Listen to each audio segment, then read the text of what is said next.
What's up, you guys? Welcome to Beyond the Unknown. Today we are joined by a very special guest. His name is Matt Knapp, host of Bigfoot Crossroads. Matt, thank you so much for joining us. Yeah, man. Thanks for having me. Man, I'll tell you, Daniel is the one, which we talked about this before the show started. He's the one who turned me on to your podcast. And once I started listening to more and more of your episodes, I became more and more of a believer of Bigfoot. Because at one point, I was kind of into that speculation phase where I was like, you know what? I don't know if it's real. I don't know if it exists, because I felt like we would already seen it. We would have already had documented footage or images of this creature. But as I kept listening and listening to the stories on your podcast, I kept saying to myself, no, this thing is real. Like, Bigfoot, I think, really exists. And for those who say, oh, they probably saw a bear, it's like everybody knows what a bear looks like. And I mean, I don't see how you can confuse a bear with an 8-foot tall Bigfoot. It just doesn't make any sense to me. Yeah, there's no comparison at all.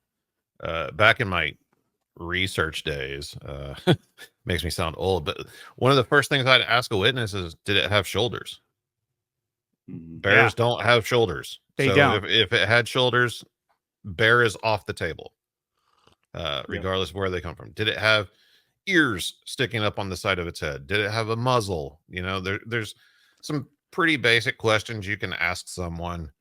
And another good question to ask a witness: have you ever seen a bear?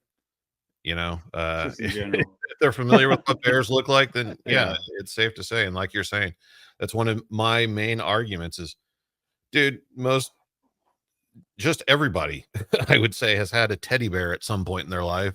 Yes. Winnie the Pooh. There's all these bears where we see bears everywhere growing up.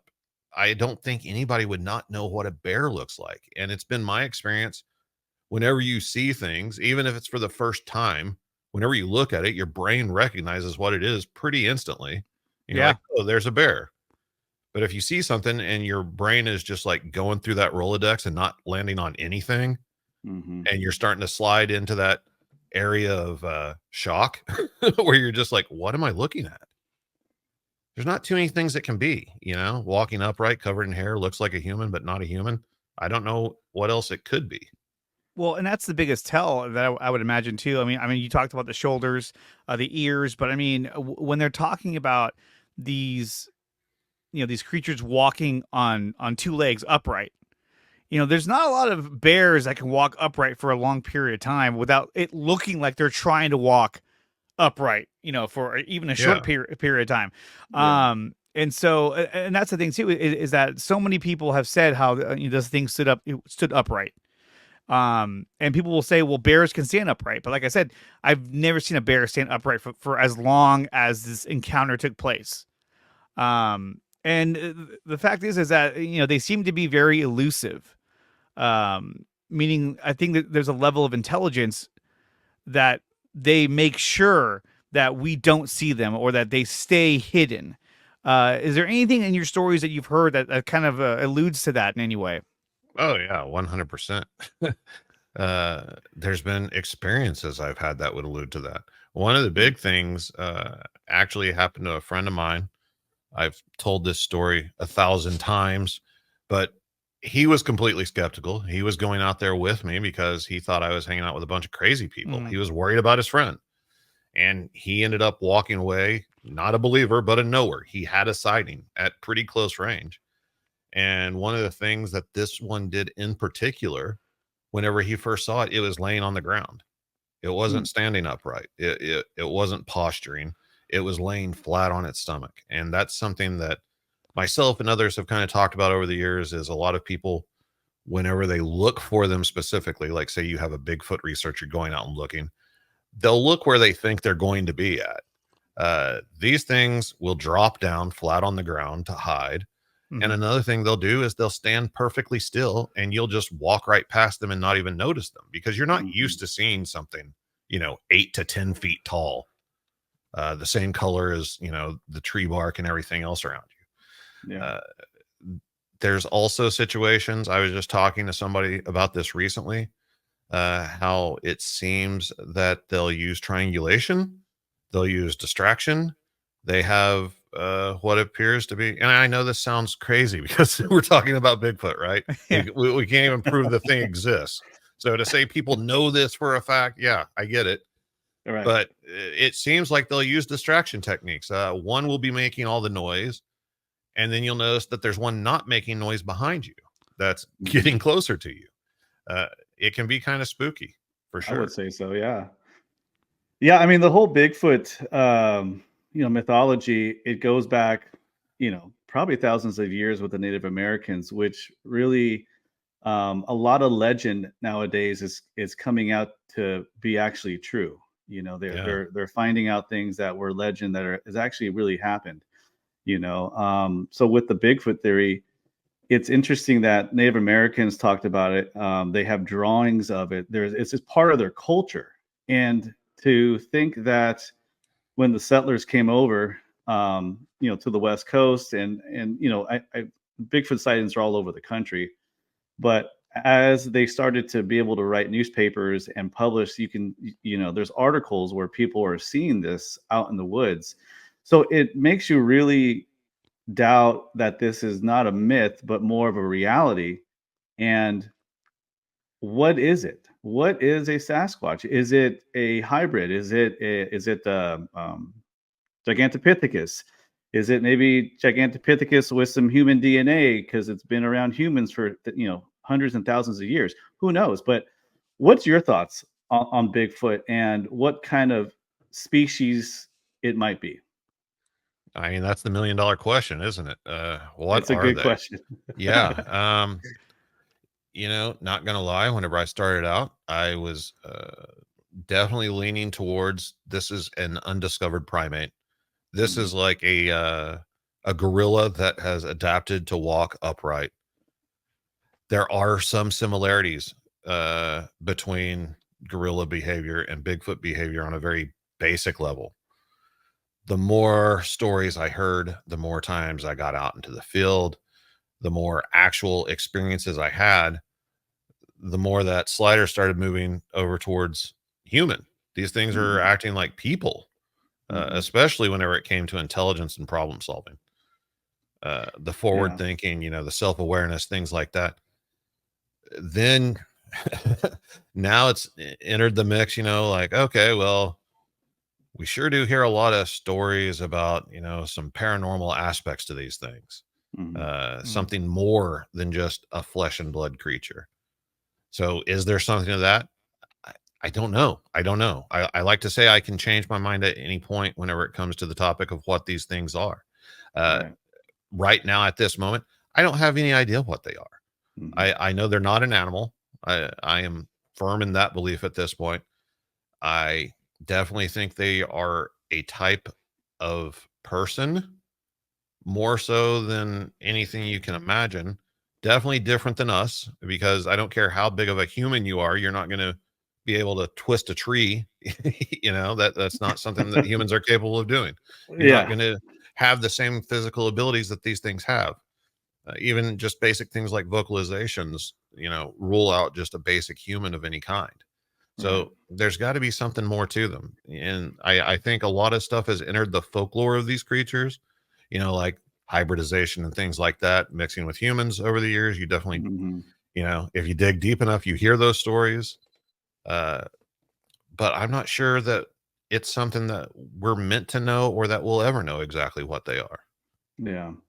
It is fascinating to listen to testimonial on eyewitnesses, and you start to hear common characteristics of the Bigfoot. A lot of them you'll hear they have black eyes or very dark eyeballs, which kind of I from what I've looked into, it's a sign that they see better at night. And recently, you start hearing more about how there's a bridge to the nose, which is kind of human like, which I think is what throws off a lot of these witnesses, especially the hunters that have firearms with them, that have the ability to shoot one if they needed to, but they can't because it just looks too human like. Yeah. And it is just like those are the kind of like interesting things that I hear on your podcast and other podcasts that I listen to that really kind of steer me towards this is not like an ape where you hear about the ape and you've seen apes where they have kind of a smashed nose and just different features. Mm-hmm. But it's just really interesting, you know, what kind of species is this? And it's fascinating that there's a possibility that it's out there, you know, and um not to take away from Andre, but I would love to hear some of your experiences out in the field and kind of how that field work is translated to what you're doing nowadays. Yeah, so this started as just like a general interest of mine. Uh, I was always interested in the paranormal and just anything unexplained. Growing up, I had some experiences that sent me down that path. And then got my first home computer, and I was honestly sitting at a buddy's house one night, and I was the only one awake, and I just typed in Bigfoot, let's see what's out there. And it was like I ended up finding the BFRO website and started reading through sighting reports. Yeah. And I was just like, holy crap, people are like still seeing these things. They're Mhm. like, this is an ongoing thing. My experience so far had been a few of the bigger stories and some books I read whenever I was a kid. And all those things happened in the Pacific Northwest. I thought like isolated folklore. And now it's like, oh, all over the United States. And people are actively going out and looking for them. That's crazy. So Yeah. I wanted to do it. And so I found some people that were doing it, and I befriended them online and got to know them a little bit, and they invited me out with them, and I started going out in the woods, and these people, they were a lot of people from rural areas in the South, uh, Mm. and my grandparents that raised me were very much like them. They were all way older than me, so I felt comfortable around them. Mhm. But I also knew that, like, these people, these aren't the type of people to be making up stories. And, Yeah, yeah, you and can see that. Yeah. yeah, and they're telling me some crazy stuff. They're it's not even a speculation for them. They're like, these things are out there. Like we have encounters all the time. And I'm just like, there's no way. There's no way. So I go out with them. And it didn't take long, man. It didn't take long at all. Probably a year and a half at most. And it was just by chance. I find myself standing in a parking lot in the middle of a national forest, Mhm. looking off into the tree line through a night vision scope, looking at one in the face, blowing Really? my mind, having that moment that I was talking about earlier, where my brain is trying to process, what are you looking at? Is Mhm. is somebody messing with you? And I'm, like, there's no way. Nobody knew we were going to be here. There's no way that that's Right. a Right. person, but it's not an animal. I'm looking at a face. I'm looking 100% at a face. When you say Mhm. that you're looking at a face, I mean, are you able to see details in terms of like, Yeah. like Yeah. the bridge of its nose, its Yeah. eyes? I mean, is there anything you could tell us about like what were some of the details that you saw when you saw its face? So the night vision scope that I'm looking back in the day, night vision was like the top of the chain. Like that's as good as you could get. Right.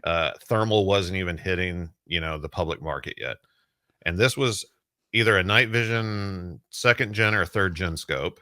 It was actually a rifle scope that had been fitted with a little handle on it. So it wasn't mounted Mm. to a rifle or anything. So I'm just using it like a monocular.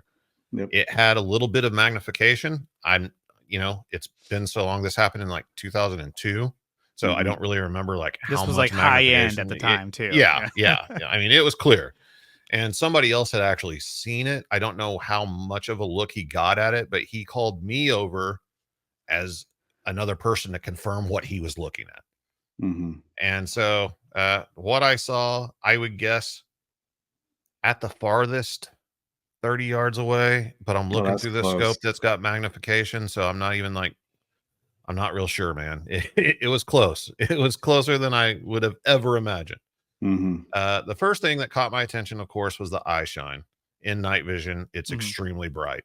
I can say that there were some, parking lot lights around the area, illuminating the area, but I had not noticed any eye shine without the scope.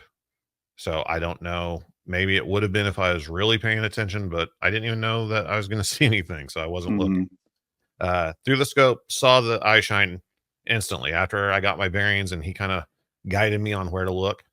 So now I'm focusing on these eyes, and they're forward facing. They're almond shaped. They're a little bit bigger than a human's, and they're a little bit farther apart than a human's. And that's kind of how the whole mental process started, was the eyes, and kind of working out from there. I could see the bridge of a nose that was thin and extremely scooped.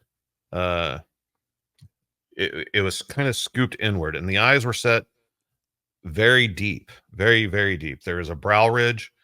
The brow ridge was actually thicker in the middle between the eyes and tapered around to the sides of the head. It didn't look like a typical artist rendition of a brow ridge on a Bigfoot that I had seen 100 times. It wasn't split like a lot of the brow ridges are in, artistic renditions. The cheekbones were set really high and were very pronounced. The jaw was very wide and muscular. The nose, the bridge came down, and then the nose kind of flared out and was slightly turned upward, but not to the extent of like a gorilla or like a chimpanzee or anything like that. Like it had nostrils for sure, but no like bulb on the end of the nose. Like it didn't have like a pronounced tip to the nose. Okay, gotcha. A lot of artistic renderings, you also see a very, what I call kind of like a primate type mouth, that monkey mouth. This didn't have that. The lips were sitting right under the nose, just like a human, very wide. The lips were relatively thin. The bottom lip was thicker than the top lip, and it looked like it had an underbite, like its jaw protruded out farther than the upper lip. Interesting. Hair started at like where our eyebrows would be. The hair started there. There was no bare forehead. It grew kind of backward over the top of the head. It kind of reminded me of the old Wolfman movies, like that hair. That's the only thing I've ever been able to compare it to. I didn't see any ears or anything. Facial hair pattern was very much like a human. If you grew your facial hair out, it was thinner on the face. It wasn't, directly around the eyes. It wasn't on the nose, but around the mouth and everything. It looked like the hair may have gotten longer, like in a beard. There was a tree limb going over the top of its head, like, so I couldn't see the actual top. So I don't know if it was like a conical shaped head or a round head. Couldn't tell you. There was another small tree limb, kind of intersecting across below the mouth. So I couldn't see the chin. And that's all I could see, that portion of the face. And when you saw this creature, I mean, like, did he, well, I call it a he, but I mean, did he make any movements or try and hide, or was he just very still? Nothing. In my mind, I want to say it blinked a couple times, but that was it. And that may be a false memory. I'm not going to lie. It could have been you blinking as well. It could have been. I don't. Maybe I was trembling. I don't Look, know, he's man. moving. No, he's not. You're blinking. I just tell you, man, I was tripping out. They're like, Matt, you're running. Where are you going? Yeah. And I'm following it. I make the joke, but like honestly, it seemed like I looked at him for like 28 hours. But it might have been like 30 seconds. I have no idea. I remember I pulled the scope down. I can still like. I'm now blind in one eye because of the scope. That's what happens whenever you look through night vision. And I like look back at the guy and I was like, is that a face? Like, am I seeing this right? And he's like, that's what I saw. And I put the scope back up and there's just nothing there. It's gone. Just in that short instance. It's amazing. The gap that I was looking at, though, where the thing's face had been between those two limbs, like I was able to find the spot that he was standing at. But the tree limbs that were going across the top of his head and below his mouth now looked like they were closer together. And I know that's not a real interesting point, but to me, I always felt like it was like holding down a tree limb and like staring through the opening at us. And whenever I took the scope down and looked away, that was its chance to get out of there. Because the whole time, at least to me, it looked like this thing was staring right at us. It was just locked on us and focused. And I don't know if it knew I was looking at it. I don't know if it was really looking at me, but that's what happened. And that sent me spiraling down a path that is still going today. When you saw the Bigfoot, you said that you were in the parking lot of a national park. Is that right? So yeah, in a parking lot. What a great place to have a Bigfoot sign. No, I'm just trying to put myself in that same situation. Yeah, I get it, man. I was in the Chickasaw National Recreation Area, which is a national forest and park here in Oklahoma, southern Oklahoma, just outside the town of Sulphur. Mm-hmm. This park forever has had sightings. It's a very touristy park during the summertime because there's a lot of natural freshwater springs there. People have been going there since at least the 1800s. And I know some people, or used to know some people, that lived in the town there. Mm-hmm. And every year, I mean, tourists would have sightings of Bigfoot in this park. Mm-hmm. And the locals there would have sightings. And one of the people that I met through Bigfoot was in Bigfoot because he had a sighting in that park and lived in that town. And this particular parking lot was for what's called the Nature Center, which is kind of like a tourist spot. There's a trailhead there that leads off to some springs and everything. And this is just a building where you can go and like get pamphlets and things like that, learn about Right, the right. park. They've got some wildlife on display and everything there. And the parking lot's not real big. It would probably hold maybe 50 cars at most. It's kind of U-shaped. And at night, nobody's there, you know, it's completely empty. And people reported at different times they'd be driving through the park. And as the road curves around by that parking lot, people would report seeing Bigfoot like digging through the trash cans in this parking lot sometimes.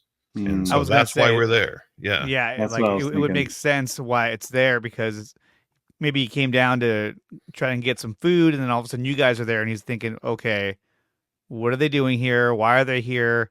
Normally at this hour, nobody's here. Yeah, exactly. I think that's definitely what's going on. And I think maybe it hung around and decided to do a little people watching. And we just got lucky and happened to catch one. But I Yeah, mean, in this situation, I mean, you said you guys got there, you got out, and then one of your friends spotted it and said, you know, Matt, check this out, and then that's when you laid eyes on it. Yeah. What time of the evening was this, do you think? Do you remember? It was, I would say, between 10 and midnight, probably. Maybe Was a it little earlier. was there a good moon out that night? There was. Okay. It was pretty clear. There was definitely some moonlight. I don't remember. I think it might have been a full moon or maybe not. I honestly, I just remember the moon was really bright. Mm-hmm. It was a really bright, clear night. It was in September. And so like there wasn't a lot of foliage on the trees, but there was still some left, especially in the undergrowth of the forest. And I remember specifically that night seeing like, you know, the moonlight shining through the tree limbs and everything. Mm-hmm. Wow. Which I think the moonlight aids to vision just in general, even if you didn't have a scope with you. You can walk, as long as your eyes acclimate to the current light conditions, you can see pretty good for the most part until you get thick in the woods. And then that's where things get a little more difficult, which I think ties into why the Bigfoot was there and how he can see you guys probably from the 30 yards away without really having to stress a whole lot, because that moonlight is probably picking up and making you guys much more brighter than what you really are. Yeah. That's And you kinda know why what I it's asked. like, I'm sure, like being in your house with the lights turned off at night and there's like a light outside and you being able to see outside really easy. I'm sure it was very similar to that situation where you have this illuminated clearing of the parking lot and he's within the tree line in the shadows looking out at us. I'm sure he had a great vantage point. Oh yeah. Well, the other thing too is that, you know, along with it being elusive as it is, but they seem to be able to, for the most part, traverse the forest and be extremely quiet about it. Yeah. You know, especially when they're around people, like they're able to kind of get out of sight and get out of there, making, you know, very minimal noise. There has been talk about Bigfoots that, you know, they do that like a knocking noise, or, you know, that they make sounds in order to communicate with each other. Have you heard or witnessed anything like that to kind of give credence to that they do knocking noises and things of that nature? Yeah, I've heard knocks a few times, not very often, nowhere near as often as people portray it to be. And there's a lot of, the woods make noises and sound travels really well at night. So just because you're in an area and you think that there's nobody around, that's not necessarily true. You could be hearing the banging coming from the other side of the woods at somebody's property or something you don't know. Yeah. So a lot goes into it before you can really say like, okay, those were definitely knocks. That wasn't, a person. And there actually, and this does happen because I was witness to it. There was one night in that same park where we had done some knocks, trying to elicit a response, and we got a response far off in the distance. And we knocked again. About 5 minutes passed, another response. This went on for probably 30 minutes to an hour. And each time there would be like a 5-minute gap or so, and the knocks got close. And eventually they were coming right on top of us, and it was another group of researchers responding to what they thought was a big. Oh, wow. That's crazy. So like, how people, skeptics will often say, well, like, it's probably just Bigfooters like knocking back and forth. It does happen. I will 100% admit that it does happen. But I will also say that, like, you guys are like, hey, they have a flashlight. What's going on? Oh, wait a minute. These Bigfoot have a flashlight. We're screwed, man. Are those rifles? There's more of them. Oh, wait a minute. It's you. Never mind. Oh. Yeah. So that's not a highlight of my Bigfooting career, but it's worth mentioning. It does happen. After that, you guys are like, all right, we're going home. Let's get back tomorrow night. Go out there and be like, oh, this is Bigfoot, which you do. Like, it's okay. Like, I call it the cool down period. When you're in the woods, it's all Bigfoot, man. Of course it is. Yeah. But then you go home and you're back safe and sound, and you're out of the woods, and you wait a few days, and then you review everything and think about everything. You're like, okay, well, maybe it wasn't a Bigfoot, but sometimes, there's no doubt at all. Well, let me ask you when you went on this expedition and you laid eyes on it, was that the first time you'd gone out with these guys, or was that that was like, I'm thinking the second or third time. It wasn't very many. Let's be clear about that. It's probably a good thing too. Do you like 100% feel confident that like what you saw was that was it? 1,000%. 1,000%. Yeah. And that's the thing too, is like when you talk about, when you go back home and you're safe, you kind of rationalize what you saw or heard, and you can kind of say, okay, maybe it was this or that. But the fact that you're saying no, 1,000%, like that was it. There's been 2 times where I can say with absolute certainty that I was looking at a Bigfoot. Other times I've had, and I tell people this, I have a lot of maybes, not a lot, but everything else is basically a maybe. But that time and one other time in the same park, which I wish I could take any sort of credit in this one, but I can't. I smoked at the time. I no longer smoke, but at the time I was a smoker, and we had a group of people in this park, and we had several campsites, and everybody was kind of hanging out in one campsite. And I walked over to a different campsite a couple spots away to smoke a cigarette. And I'm just standing there in the dark. They're off to my right. And I don't know, 50 to 75 yards through the woods is this public restroom house thing, a building to go to the bathroom in. And there's also one of those lights there illuminating the bathroom for you. And there's a couple trails going from each campsite that lead to this bathroom. And I'm just standing there staring off into the woods, just staring off into space. But in my peripherals, I can see this bathroom illuminated. And while I'm standing there smoking a cigarette, all of a sudden this thing about 4 feet tall that looks like an upright chimpanzee, I guess. It's like walking with its arms outstretched to its sides. Its knees are bent, and it's kind of like hunched over.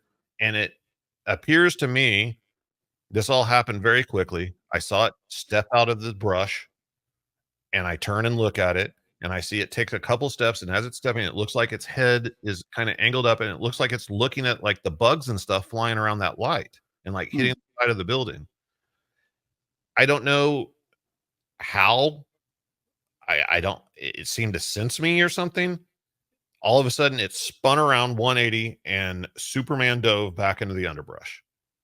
And I just took off running and screaming right towards it, yelling for everybody, like, there's one at the bathroom. There's one at the bathroom. And everybody starts running from their angle, and we converge at the bathrooms where I saw this thing. And they're like, what happened? What'd you see? And I'm like trying to get it out and tell them and everything and look around, and like nothing's there. I can't see anything. There's just nothing. I don't know where it went. And it was just a split second, but it was not a person. It was covered in hair. It was on two legs. And I don't know what else it could have been. A juvenile Bigfoot. I don't know. Right. You know, you talk about the long arms, and listening to other people and their witness accounts, you hear that common is that the arms extend almost past the knees, where and they have long fingers. And that is kind of like in the world of like, in the great ape kind of world, where you see Right. monkeys have long arms. So, when you hear that, you can only picture in your mind, for myself, because I've never witnessed one before, but I can picture that in my mind. It's like, what would I do if I saw something that big with the longest arms I've ever seen a man have, right in front of me, and that's crazy that you went right after it. Oh, that was so stupid of me. Yeah, I don't know. I don't know why I took off. I took after something one other time, and it was in daylight, and it was at that same campsite. This campsite became famous in the Bigfoot world over the years. Other people have actually had encounters at that campsite without me or anybody I know anywhere near it. But at that time, we were just hanging a tarp over the picnic table there, and it was just me and this other guy. And I'm like standing up on this huge boulder, hanging this tarp corner to the tree, and I just see something large and black. I don't have any idea what it was, but large and black. And it's just taking off through the brush, and I just jump down and take off after it. I'm not a quick dude. Okay. I'm fat. Like I can't run very fast. But I take off hauling after this thing, and this thing, whatever it was, went right through the thicket, and I just got shredded. I just had thorns cutting me left and right, ripping my jeans. I was bleeding everywhere. I had to give up the chase. But again, I didn't see what it was. I had no idea. But I took off after it like an idiot. I would not suggest anybody to do that. Well, that's the thing though, is that if that was, let's say, that was a black bear, and you came running after it. I mean, I don't know if it just would have just trucked along and just left. Yeah. It may have turned around. If it was a mother and it had cubs, it may have tried to defend its ground and defend its cubs.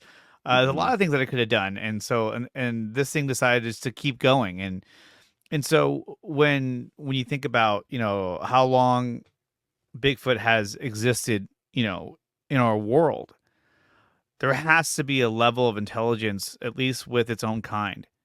And so if there is that level of intelligence, then perhaps we are something that they go out of their way to avoid direct contact with. Sort of like, if you see a human, run the other way. If they come towards you, run. Don't let them get too close to you. Because it seems as if like every time anyone tries to get near it or see it, they eventually just take off into the dense brush, and then as humans we're unable to follow. Right. I mean, just think about the history of North America for a second, though. Let's just assume that these things have been here longer than we have. Let's assume that they've been watching. Okay, so you have the Native Americans here, white settlers come over here. What happens to the Native Americans? Not a good story. Doesn't end well for them. The Civil War. Think about some of the events that they could have quietly observed over time, seeing happen. I mean, that would definitely be enough to persuade a higher intelligent creature to be like, we don't want to get anywhere near them. Mhm. That I equals agree. death. You know, there's nothing good coming from it. So I think it's just a situation. People need other people, but they don't need us. Yeah, they don't need us at all. Yeah, and you know, you like animals in general, like mountain lions, they try to avoid humans. Bears, for the most part, try to avoid humans. You can scare a grizzly bear away by just yelling at it, if you're Yeah. lucky. um, you know, and it's just interesting how this creature is able to do it as if it's part of their culture, it's part of their tradition that they pass down to each generation. And it's a common thing that they do, which, you know, and I've heard the Sierra sounds, right? Sure. And in that one, those are the most craziest sounds I've I've heard because you know, it really makes you wonder. It's like, wow, like if this is truly coming out of a creature, like these things are talking to each other and they're communicating, which shows a a higher level of intelligence than what we can think about, right? Because we've studied great apes and chimpanzees, and they have more body language. They do some levels of communication, and they have Mhm. like simple tools. You know, where you know with the Sasquatch, you see a little bit of a higher level of intelligence, elusiveness, curiosity is a lot of what I get from a lot of these sightings. They're very curious. And their habitats, you know, you hear about them making nests. You know, the all the tree formations that are supposedly made by them Yeah. as like symbols that this is you know this is my territory and or this is the direction you go. That is something different. You know, that is something very different than what you see with the current knowledge of animals that are around, you know, the world at this point. So that really just it just adds fuel to the fire for me. You know, where like, boy, if this guy is here, which you know, talking to you, Matt, um, it is, and it's like, what can it be? And they have to be able to explain this to their younger somehow. There has to be some level of intelligence where they are able to do something, I mean, you how know, did you learn the words that you know? You taught in know, school. Yeah. yeah, yeah. I Yeah. mean, obviously you grew up around your parents and, you know, siblings, family, friends, everything. Yes. Yes. Everybody's talking the language and everything, but we go to school to learn sentence structure and different words and everything. You know, that would be too much to put on our parents to do. I wouldn't want Yeah. to have to do it. But yeah, that's something that, man, I've thought about that a lot. Because, for instance, the stick structures. Okay, Mhm. it's a thing that we have no way of proving that they even make those things. What we Mhm. can prove, or uh, have a very solid argument for, is that these things are being made out in the woods by something. Somebody's doing it. But you see the same structures in Oklahoma and in Texas and in California. You see Mhm. them all over the United States. So, how does a Bigfoot in Arizona know how to make the same type of stick structure as one in New Hampshire? They have to be taught. Mhm. They're teaching, uh, communicating with speech, talking. You know, whenever you talk about other primates, you're talking about vocalizations based on emotional responses to things, whether that emotion's positive or negative. They're not having chats. You know, they're not forming ideas and just talking to one another. I have heard one time two individuals talking out in the woods. I don't know that it was Bigfoot. I just Mhm. know that something that sounded like deep voiced males, whatever it was communicating in some language that I did not recognize. I have no idea what it was. Right. You've got the Sierra sounds. You've got other people who are going out actively looking for Bigfoot, who are also hearing at different times a language being spoken of some kind. You have stories of something mimicking us. You know, you have situations where if, you know, you live out in the woods somewhere in your cabin and you've got a cat named Benny. And every night you go out on your porch and you call Benny, Benny, Benny, Benny. Sometimes something in the woods starts saying Benny, just like you say it. I don't have an explanation for that. It's all speculation that it's Bigfoot. But if it is Bigfoot, if any one of those things is actually Bigfoot doing it, that means they're at a social structure level way higher than we ever anticipated or would ever speculate about them being. Especially like if we compare them to humans, there's a whole lot of things that happened in the human race before we got to speech. You know, we were building fires, for instance. Right. We were doing a lot of things before we got to that level. So if Bigfoot is at that level, then I would speculate that they skipped over the fire part because they didn't need it for whatever reason. Physically, it doesn't seem like they require fire for the same reasons that we do. But they're way smarter. They're off the chart smart. Well, and that's the thing too, is that when you talk about like building fires, you know, like why wouldn't they build a fire to stay warm or to cook their food or do things like that?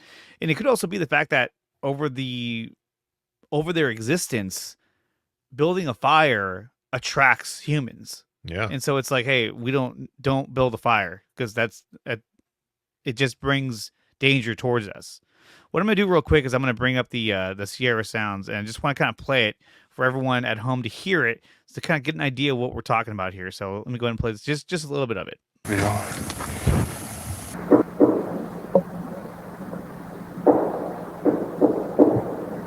I think it's the knocking sounds.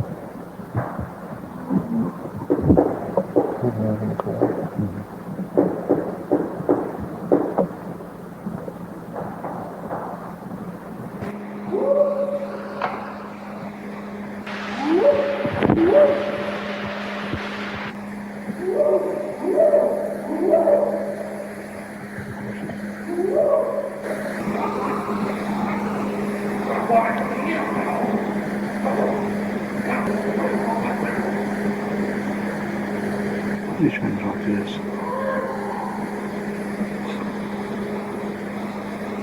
Now these sounds, I mean, I think later too, you hear the sort of talking, you know, where they're having this kind of, you know, this dialogue with one another, and I won't play too much because I'll get hit for copyright, but by Bigfoot, you know, he's gonna copyright strike us, but you would imagine that a creature that has existed for this long is going to develop its own version of language that they use to communicate with one another. I mean, we see it in the wild now. Gorillas, chimpanzees, you know, they have their own way of communicating, either with sound or body language. Who's not to say that these creatures have figured out a way to actually talk to one another in their own language? I mean, we see kids these days, like twins, develop their own language with one another that only they can understand, and they're just children when they develop this kind of secret language. So who's to say that Bigfoot and its species is not able to do the same thing at this point? And who's to say that there's not known animals that are already doing it that we just haven't translated it? You know, especially like dolphins, for instance. Mm-hmm. Dolphins could be talking. I'm pretty sure they are talking. And we just don't know their language. We don't have the ability to translate. This could be a very similar situation where these things are, you know, have developed a language, and it's just, you know, human ego getting in the way from us being able to explore it. Yeah. What's interesting also, real quick, Andre, is that even though this creature has the ability and the mental concentration to say, okay, that's a human, I'm going to just stand still and not move, and it probably won't see me. But it also has, you know, the ability to throw rocks to intimidate, you know, human beings as they walk by, getting too close to their territory. But then, then you see these tree structures, or you see the areas where they make their beds, which puts it more into like the animal world. The whoop whoop, like that is very like it sounds like a monkey or something like that. Some kind of like chimpanzee. So that turns it back into the animal world, where it's not as much looking like you would think, not like a human being, but more of like this is a wild animal out here doing these things. But it has the ability to do beds. It creates beds. It creates these wood structures, possibly as a way of communicating and a way of resting at night. So it is very interesting, when you listen to those sounds and try to put it together, and listening to testimonial on eyewitnesses like yourself, Matt, of just putting all these different pieces of information together to try to conceptually gather, like, what does this thing look like, and listening to what you're telling me and other people. It's just really fascinating stuff. There's a documentary called A Flash of Beauty, and it's on YouTube, and they interviewed a gentleman by the name of Daryl Wilson, and he had an interesting encounter.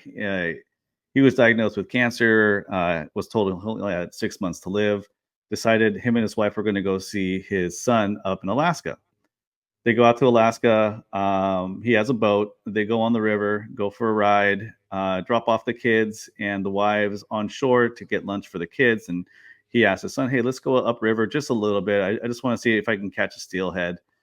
And the son sees a creature up on the hillside. And the son's like, "What is that, Dad?" And Daryl Wilson looks up. He goes, "Oh, that's a grizzly, son." And he's like, "I don't know if that is." So he breaks out, some binoculars, and they're looking at this. And the guy Daryl Wilson gets a really good look at it, and through his describing of how the Bigfoot looked, it matches so much on what you're talking about and what a lot of people talk about as well. And one interesting thing that I want to tie back to your friend's encounter, where the Bigfoot was laying on the ground. Yeah.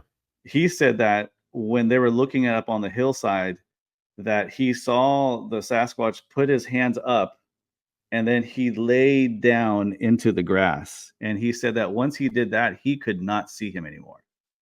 Oh, It's wow. almost like it was Wow. a form of hiding that they do, is just lay down in shrubs or bushes or grass, and it was gone. And it eventually stood up, and it walked up the hill and left their view. But it was a very interesting story, and very well talked about, so you can really get the vision of it, and that's what people like myself are looking for, trying to get the vision of it, and not trying to watch it on Discovery.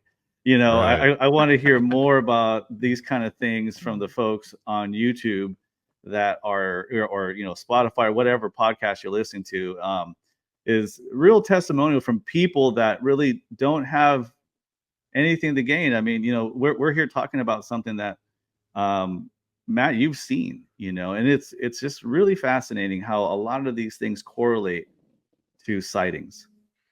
I mean, speaking on what you just said, there was an incident that happened to me, and this is one of those maybes that I was talking about. Me and my research partner, same forest. Okay. That once I had my sighting there, I didn't really have a desire to go anywhere else. That was your hotspot. Yeah. I was That- like, that was it. okay, I know there's at least one here. That's Yeah. all I need. I have a location. So that's where I spend all my time. And that place is about 3 hours from where I live. At the time, I was fortunate enough where I could go down there. I knew people that lived there, so I could just stay there multiple weeks at a time and do nothing but just hit the woods every day and look for these things and learn. And that's what I did for a long time. And we were down in this area. We had just arrived, parked his truck, got out of the truck, and as soon as we stepped out, we hear a whoop. Just we knew exactly where it was. There's this, it's kind of a picnic area, but nobody uses it. There's a wooden picnic table down there. The kind that has like the metal bent frame and just the wooden slats and everything. Mm-hmm. And the thing about this picnic table, the park employees had to actually chain it to a tree because for some reason, somebody was throwing it in the creek at night. They would go down there and find the picnic table in the creek. And so they had to start chaining it to the tree. I'm not saying it wasn't people. It was just interesting. Yeah. So this whoop that we heard was coming from this clearing where this picnic table's at. And we could hear something, what sounded like on two legs, running across the creek, like splash, splash, splash. Mm-hmm. So we go down there. This is at dusk, probably around 6:30 or so. This was more, I believe, in the summertime. I, at the time, kind of had a bum ankle, so I carried a stick with me that I used as a walking stick, and we have a lot of snakes here, so it's good to have. Mm-hmm. My friend goes one direction, I go a different direction. So I'm going down this trail, and as I go down the trail, I start hearing these single tone whistles paralleling me just inside the trees. Between me and the tree line was just like a bunch of tall grass, not very much cover. And I'm like, what is that? It's not coming from up in the tree. It's like it's coming from the tree trunk itself, directly paralleling me. So I'd walk a little bit farther down the trail and I'd be looking over there. And then another whistle would happen, same whistle, except it'd be like at a tree at my 10 o'clock. It's moving farther down this trail, but staying right close to me. And so I'm just bound and determined I'm going to see what this is. Of course, in my mind, it's a Bigfoot. I want to see a Bigfoot. So I keep on going down the trail. The whistling keeps on going. And this particular trail, as you walk down it, you've got the creek on your left side and the woods are on your right. You've got this grass in between it. But the trees are angling towards the trail. And eventually you get to a point where you're right up against the creek and you're in the woods now. And I kind of get close to that point. And by this time, it's gotten much darker. I'm by myself. And I'm like, what am I doing? Why am I following this whistling into the woods? Like, this is not a good idea. Like, I don't have anything. I've got a stick, Yeah. So I decide to turn around and go back. Well, as I'm going back, the guy that was with me is now in the picnic area on the opposite side of the creek. The creek is too wide for me to cross, so I have to walk all the way around to get to where he is. So I get back to the main trail. I turn towards to go to him. This bridge. There's a little footbridge right there. And just past this footbridge is this large log, this dead tree that's been down forever, as long as I've been going there. As I'm walking by it, at this point, I have no flashlight or anything. Daylight is almost completely gone. There's just a little bit of ambient light left. And on the back side of this log is a bunch of dead grass kind of piled up across the back of it and slightly overlapping the log. And something about it just caught my attention. I don't know why, but I just stopped for a moment. I'm looking at it and I'm thinking about poking the grass with that stick that I had.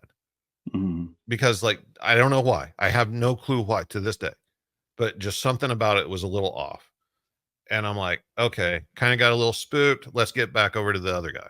So I go on, meet up with him, and I'm like talking to him and I'm telling him about the whistling, and going down the trail and realizing that was a bad idea.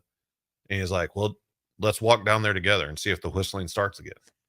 So he's like, let's go back. Let's go back there. Okay. Yeah, Exactly. let's go. That's how he was. He's like, this time you bring a stick too. All right, let's go. Can't you see I have a walking stick, bro? Why do you want to go back right now? What are you doing? You don't have a stick. He's like, make sure you have a stick. You got one? Okay, no, let's go. Yeah. So we're set. So we're walking back towards the bridge and we get to that log and I just freeze.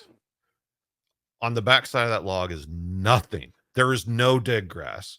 It's just space and ground. There's nothing there at all. I don't know, man. I think that was a Bigfoot laying up against that log. I don't think that was dead grass. I think that was hair that I was looking at. And it was just too dark for me to distinguish the difference. And I almost poked a Bigfoot with a stick. And if I had done that, I would have died of a heart attack if it didn't kill me. Like, I don't know what I would have done if one jumped up, but that kind of goes back to, like I was saying, what you were saying about it laid down and disappeared in the grass. Yeah. I think their camouflage with their hair and everything is just remarkable. I mean, he knew to do that. Like, Yeah. he or she knew, oh, he's getting close. Let me lay here and blend in with my environment. And it really worked. Yeah. You know, Yeah. it just kind of goes back to what, and I think it's probably instinctual, where Mhm. it's part of their instincts is to do this. It makes sense as well, you know, as part of maybe some kind of teaching that they do with their young, but a lot of this sounds like this is more of an instincts, you know, kind of thing. Like it's a natural thing for them to do, like the tree structures. It's a natural thing for a Sasquatch to do. This is what they do.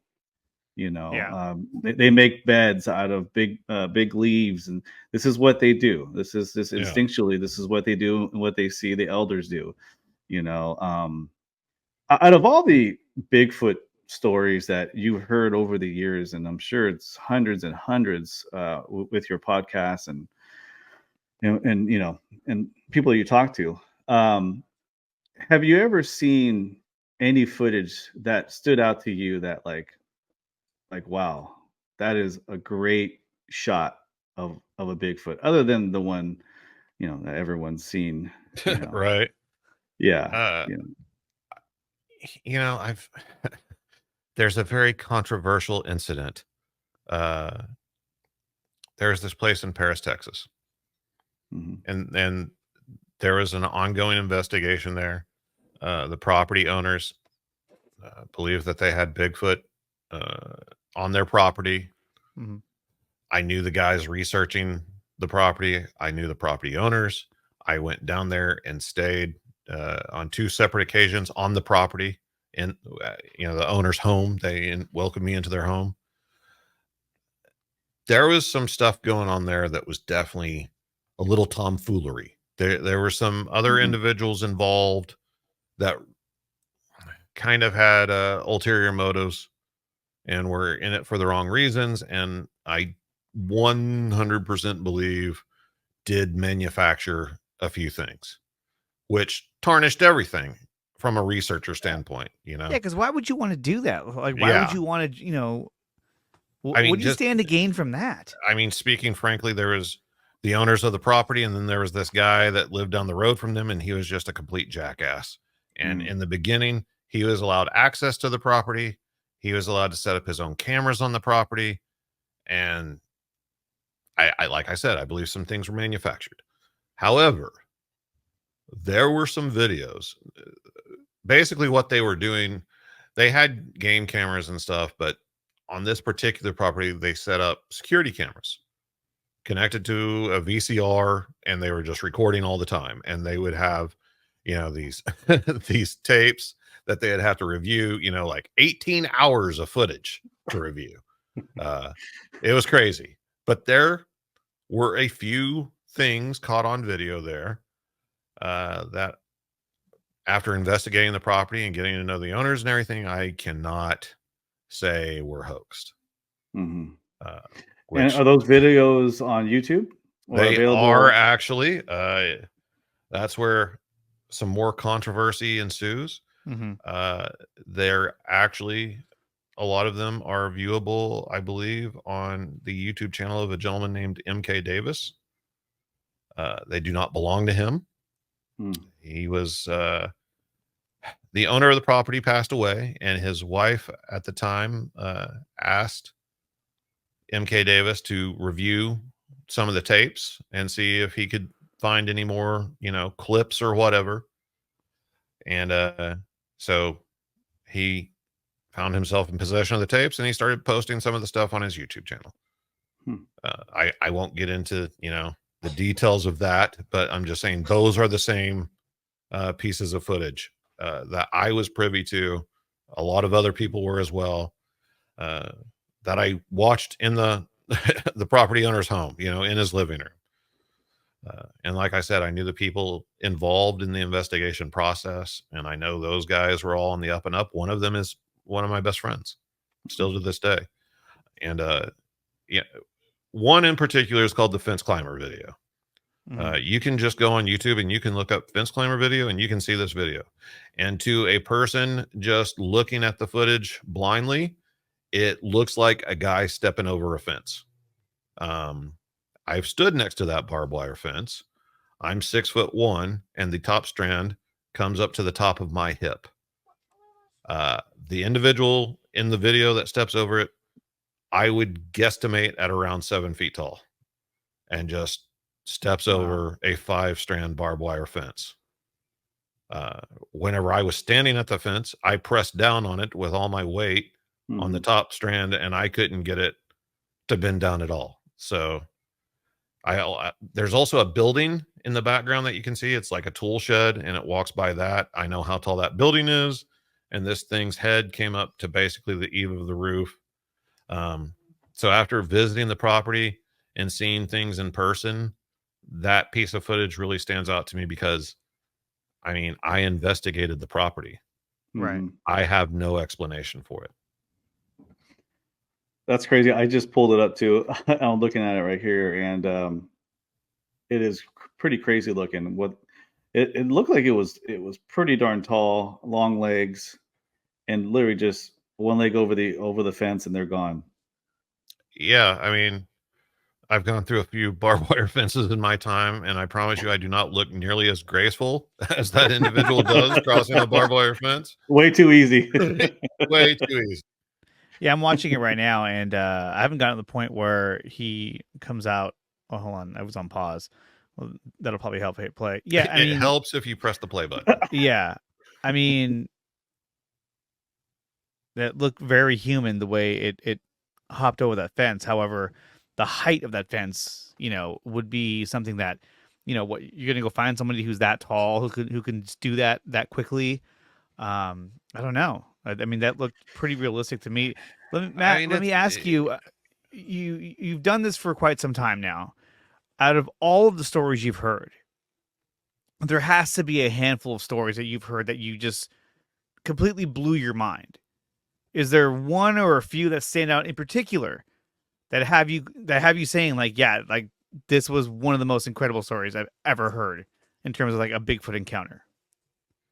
Yeah, there's been a few. I mean, we talked about one of them briefly before we started recording. Mike Bluler. Yeah, Mike Bluler's story really it blew my mind, man. It blew my mind. I've told many friends that this story and sent them the episode from your podcast. I said, after I heard what Mike's story, like after I heard the story, it literally reinvigorated my desire to learn more about Bigfoot, because what he saw and how he described everything, there was no doubt in my mind that he saw a Bigfoot. Yeah. And if it's not a Bigfoot, then it was some very large, hairy, weird dude living out in the forest, which I mean, which one sounds more realistic at this point? I mean, the fact that he was able to describe the eyes being all black, like a shark, and the fact that he was up perched high in the tree and that it didn't know he was there. I mean, how often does an encounter take place where Bigfoot doesn't know you're there? And in this story, he didn't know that he was there. So it's such a fascinating story. But like I said before, what are some of the stories? And we talk about Mike Bluler. Are there other stories that have stood out to you as just unbelievable stories? I mean, some of the ones that I'm interested in, other people might not find so fascinating. A recent one that comes to mind, an episode I did, I don't remember which number it is. I think I called it the Bigfoot Hunting Grounds. Oh, yes. And it was these two friends that I was connected to in a very odd way.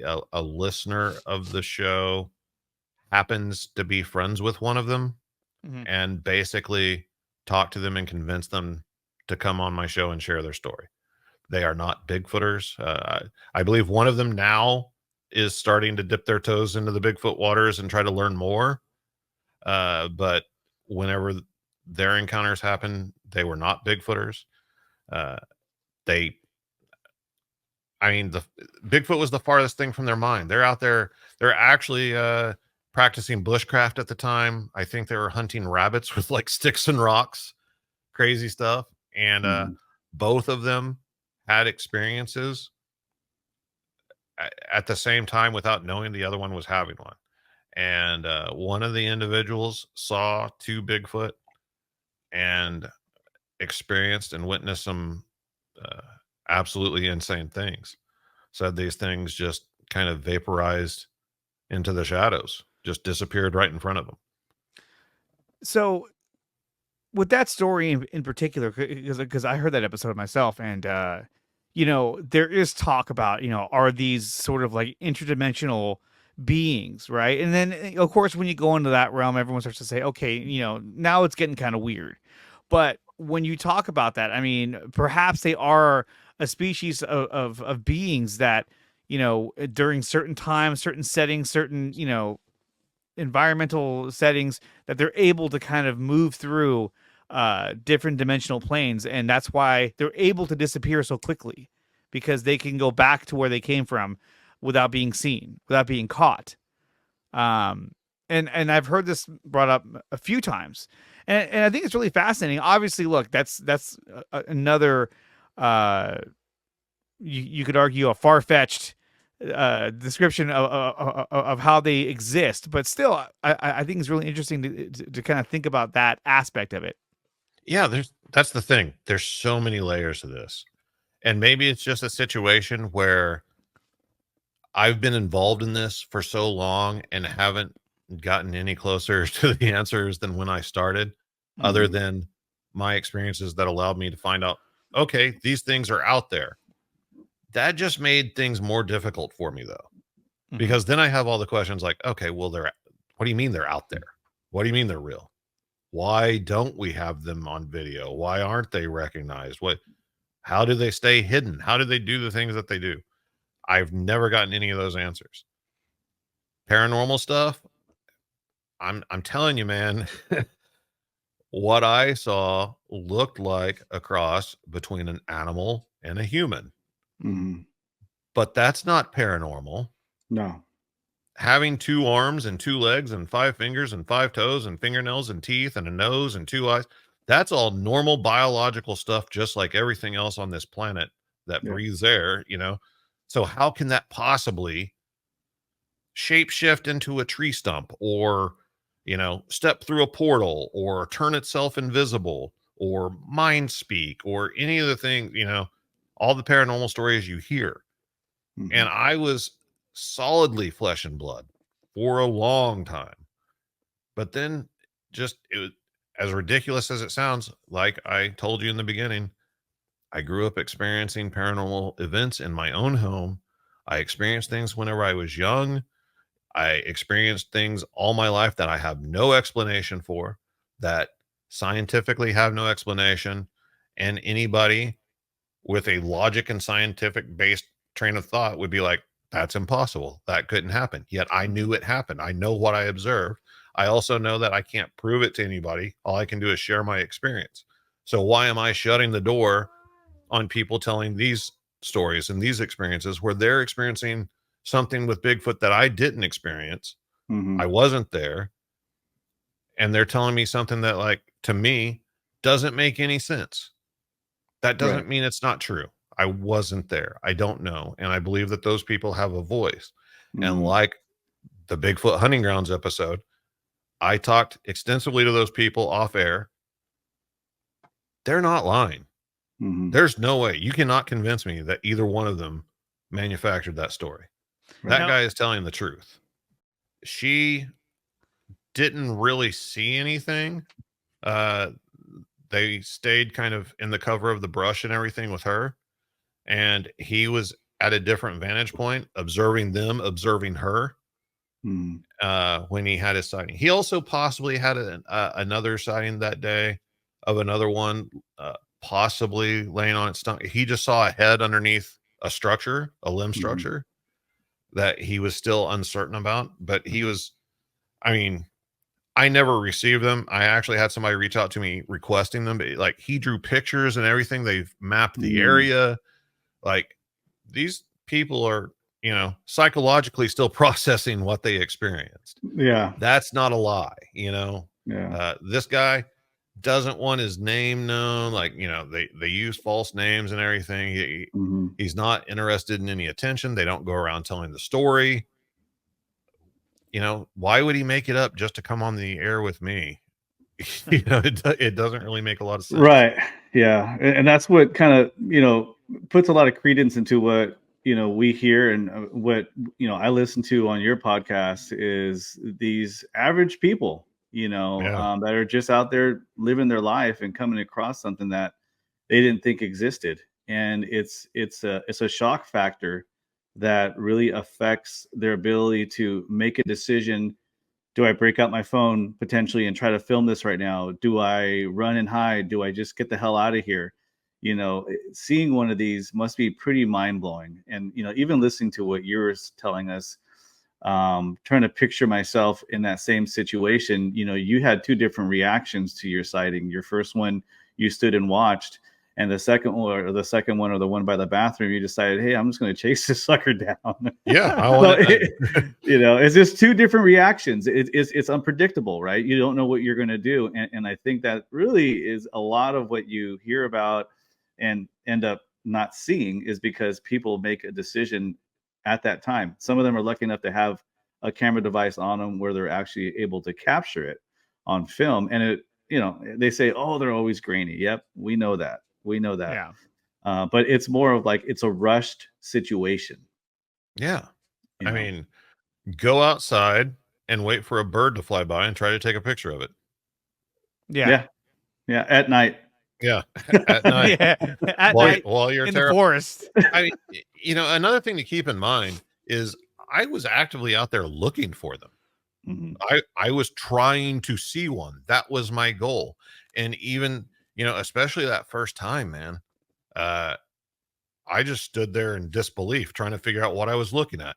Well, yeah, you're looking at a Bigfoot, man. That's why you're out here. Like, guess what? There's one right there.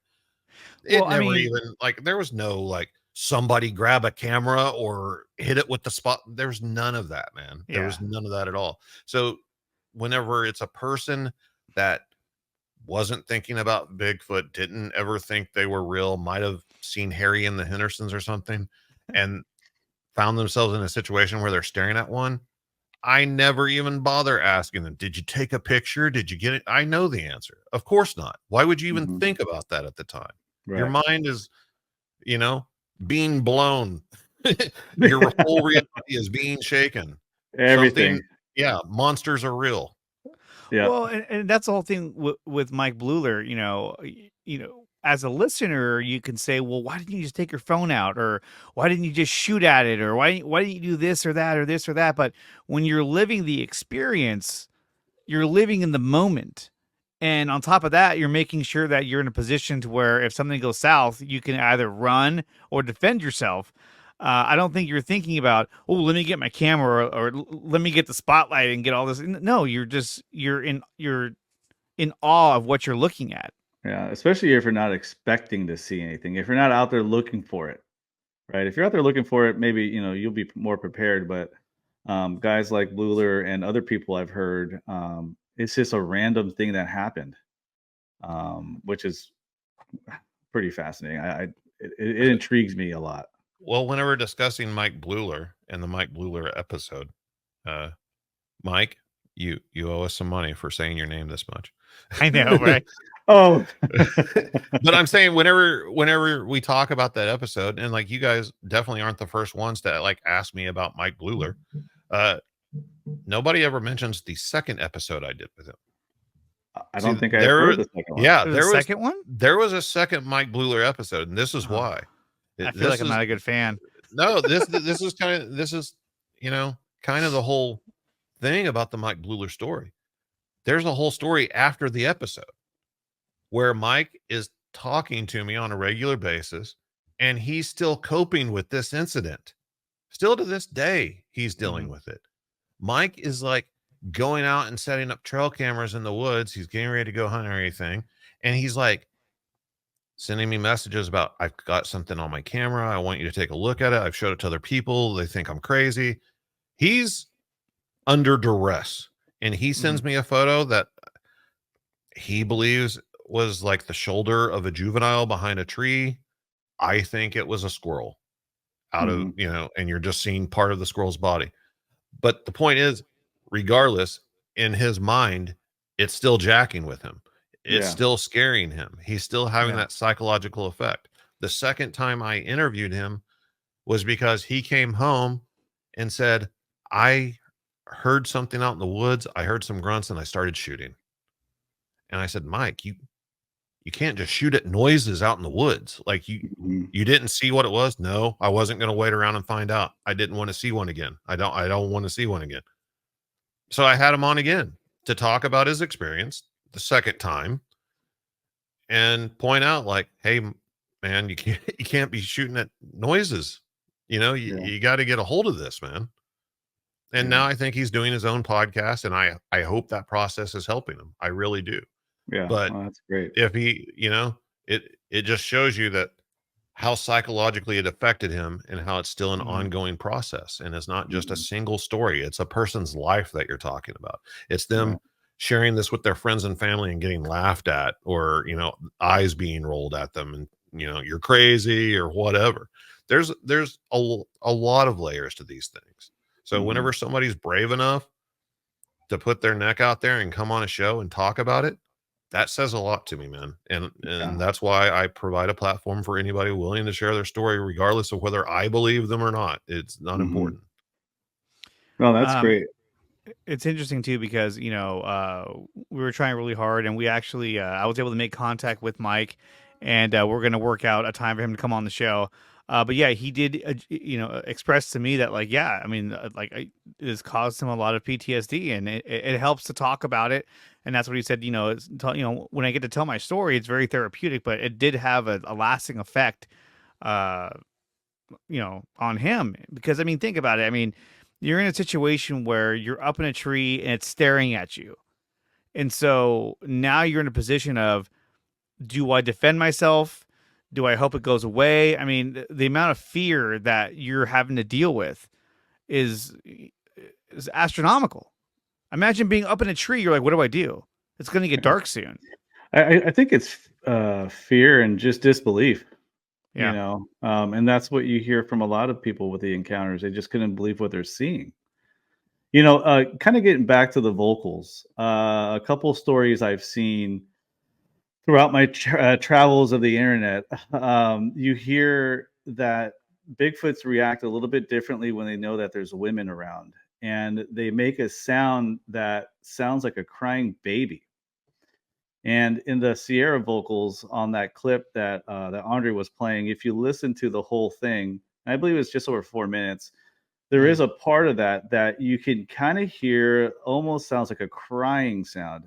Have you come across anything like that through your conversations with folks with encounters?